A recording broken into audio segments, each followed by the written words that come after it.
ਧਰਤੀ ਨੂੰ ਸਮਝਣ ਦੇ ਲਈ ਇੱਕ ਗਲੋਬ, ਠੀਕ ਹੈ, ਗਲੋਬ ਨੂੰ ਆਪਾਂ ਕਹਿੰਦੇ ਧਰਤੀ ਦਾ ਮਾਡਲ, ਤਾਂ ਕਿ ਅਸੀਂ ਆਪਣੀ ਧਰਤੀ ਨੂੰ ਸਮਝ ਸਕੀਏ, ਕਿਉਂਕਿ ਧਰਤੀ ਇੰਨੀ ਕੁ ਵੱਡੀ ਹੈ ਜਿਹਦਾ ਕੋਈ ਅੰਤ ਨਹੀਂ ਹੈ, ਸ਼ੁਰੂ ਤੋਂ ਐਂਡਿੰਗ ਪੁਆਇੰਟ ਕੋਈ ਵੀ ਨਹੀਂ ਹੈ।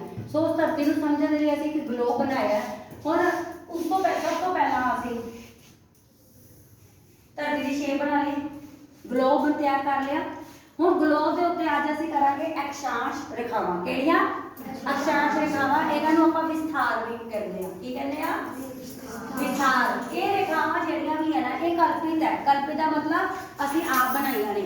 ਇਹ ਐਵੇਂ ਧਰਤੀ ਦੇ ਉੱਤੇ ਕੋਈ ਰੇਖਾ ਨਹੀਂ ਹੈ, ਕੋਈ ਲਾਈਨ ਨਹੀਂ ਹੈ। ਇਹ ਅਸੀਂ ਧਰਤੀ ਨੂੰ ਸਮਝਣ ਦੇ ਲਈ, ਠੀਕ ਹੈ, ਧਰਤੀ ਦੇ ਮਾਡਲ। ਸਭ ਤੋਂ ਪਹਿਲਾਂ ਤਾਂ ਦੇਖੋ ਬਿਲਕੁਲ ਸੈਂਟਰ 'ਚ ਇੱਧਰ ਕੀ ਹੈ? पूरब, और इधर भी है पश्चिम, यानी पूरब पश्चिम वाली जगह रेखा सीधी लेटवी रेखा आपको बनाई है, इसमें असं की कहने हैं अक्षांश रेखा। और बिल्कुल अपने इस सर्कल के बिल्कुल सेंटर से है, इसमें आप कहने हैं 0 डिग्री।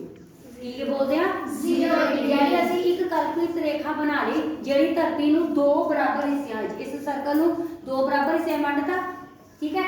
इस रेखा को आप की कहने हैं बेटा भूमध्य रेखा। केड़ी रेखा? भूमध्य रेखा। भू यानी जमीन, मध्य यानी बिल्कुल विचकार, यानी जमीन से बिल्कुल विचकार खींची गई रेखा को असं कहते हैं भूमध्य रेखा 0 डिग्री। ये ऐसे तक समझ आ गया? ये पूरब है, ये पश्चिम है, और एक ही है उत्तर, और एक ही है दक्षिण। और इधर की है साडा सूरज। सूरज की किरण इधर बिल्कुल सीधी पैंदी है, इसे करके भूमध्य रेखा के उत्ते गर्मी बहुत ज्यादा होती है।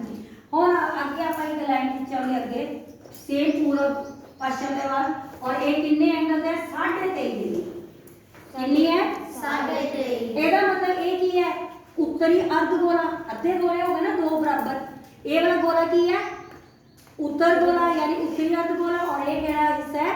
ਦੱਖਣੀ ਅਰਧ ਗੋਲਾ। ਹੁਣ ਇਸ ਅਰਧ ਗੋਲੇ 'ਚ ਅਸੀਂ ਜਿਹੜੀ ਲਾਈਨ ਖਿੱਚੀ ਕਿਹਦੇ ਵਿੱਚ? ਉੱਤਰ ਵਾਲੇ ਪਾਸੇ 23.5 ਡਿਗਰੀ। ਇਹ ਕੀ ਹੈ? करक रेखा। केड़ी रेखा है? करक रेखा। और दूजा साडे भारत विच यही करक रेखा निकलती है। हो गया क्लियर सब बच्चों का?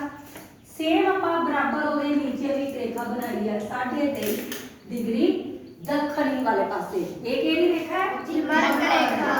केड़ी रेखा है? करक रेखा, मकर रेखा, ठीक है। उस तो बाद फिर अगे ਅਸੀਂ ਜਾਵਾਂਗੇ, आ की है 90 डिग्री, और सेम इथे नीचे 90 डिग्री, यानी एक पासे की है आर्टिक गोला। हाँ जी, आर्टिक गोला कहिए, वृत्त के वृत्त कहिए, और एक ही है एक पासे आर्टिक है, एक पासे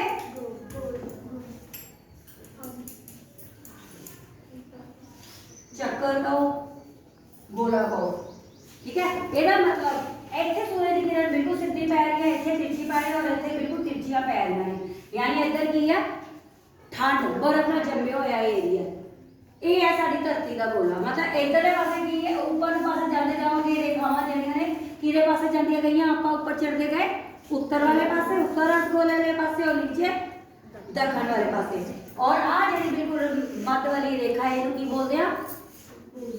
और सब तो बड़ी गल है, जिन्नियां मैं रेखावां जिन्नियां लाइनां खिंचियां सब की है? कल्पित रेखा, यानी आप खिंचियां ने सिर्फ धरती को समझण लई। ये धरती दे देखो, धरती ते नहीं ना लगा सकते असं लाइनां, इसलिए धरती का मॉडल तैयार किया। सो ये अपना अक्षांश। इस तो बाद आप करांगे दिशांतर। आ गया समझ?